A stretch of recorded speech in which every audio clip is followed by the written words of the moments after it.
Relationships. It can lead to something wonderful like love and friendship, but it can also lead to something annoying or worse. Interpersonal relationships are already complicated, but it gets even more complex when it's between businesses. For today, let's take a look at 3 bumpy business relationships that Tsuburaya Productions had, which led to the creation of Ultraman Tiga.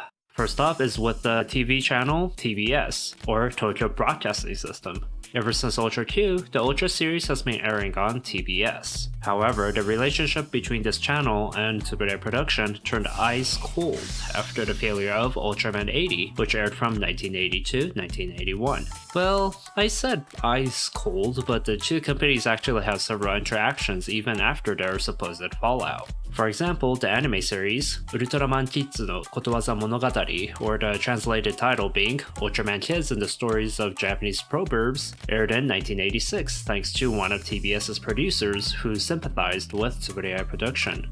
Another example is the 1993 Tokusatsu series Denko Chojin Gridman, which aired on TBS thanks to the persuasion from the Japanese tech company Fujitsu, who helped with the production of the show. And the last example that fully remedied the relationship with TBS was Ultraman the Ultraman Hero, which aired in Japan under the title Ultraman Powered.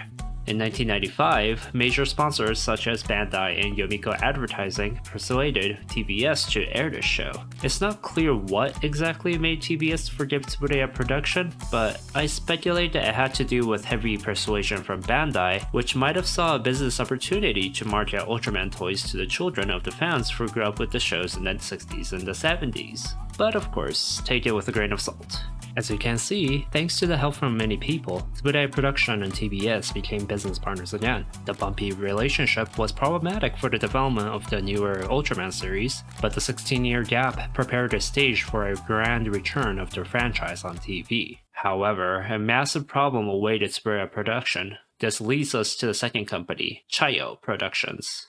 Chaiyo Productions, a production company based in Thailand, announced in December 1995 that they owned the rights to Ultra Q, Ultraman, Ultra 7, Return of Ultraman, Ultraman Ace, Ultraman Taro, and Jumborg Ace since 1976. This eventually led to a lawsuit that is super duper complicated. I don't want to go into the details, but the basic gist is that back in 1976, Tsuburaya Production apparently borrowed money from Chaiyo Production and in return handed over the rights to the previously mentioned shows. What made this whole thing complicated is the possibility that the contract that was passed between the two companies regarding the rights to the Ultra series was actually a fake. What's even more complicated is that this legal dispute spans across Japan, Thailand, China, and the US, and Tsuburaya Production actually lost in all 4 courts. However, they filed other lawsuits later with additional evidence, which by 2020 was settled with all disputes in favor of Tsuburaya Production.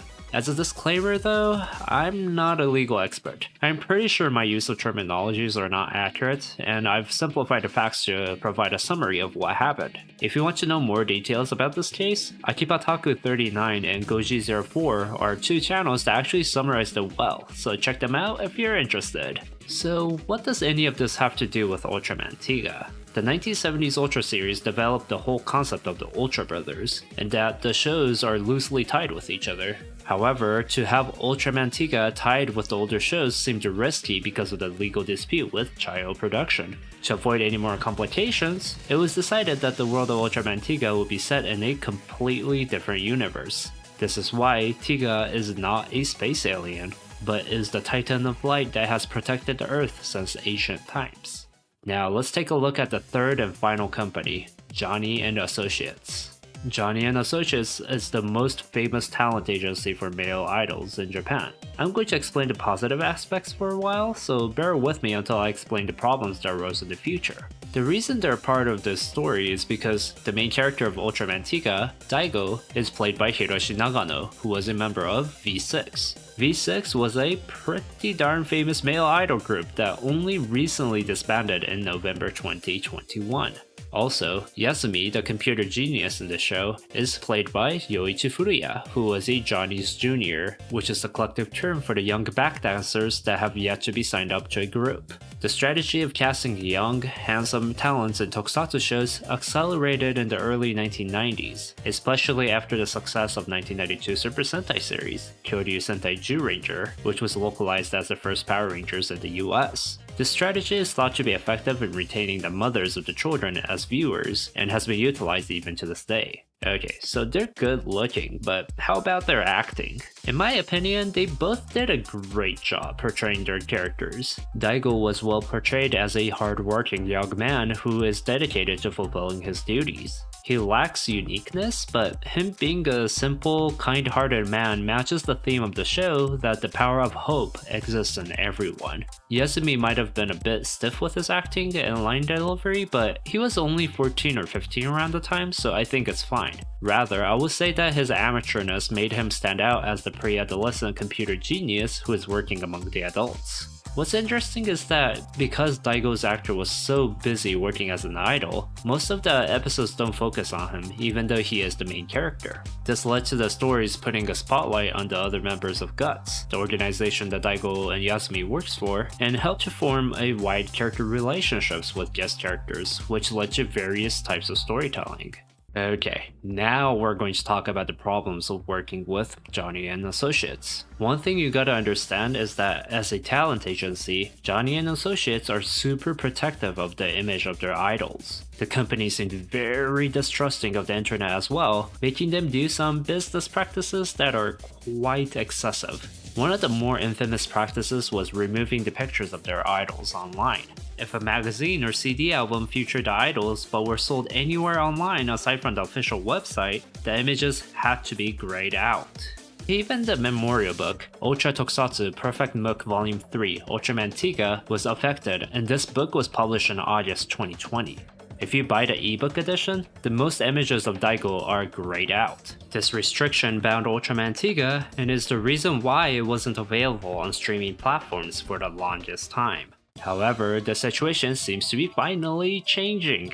The restrictions were gradually loosened starting 2017, and for the first time ever, Ultraman Tiga became available for streaming in 2021 exclusively on Tsuburaya Imagination. It's still unfortunate that the series is not widely available like the other shows from the franchise, but I'm pretty sure Tiga will join them in the near future. So yeah, these were the 3 bumpy business relations that Tsuburaya Production had, which helped to create but also bound Ultraman Tiga. In the next video, I'll cover more on what the actual show is about. If you want to know more about the history of Japanese businesses and popular trends through Tokusatsu series, it would be great if you could subscribe to my channel. Also, feel free to follow my Twitter account, where I've uploaded my status and updates of my videos. Have a wonderful day, and I hope I'll see you next time.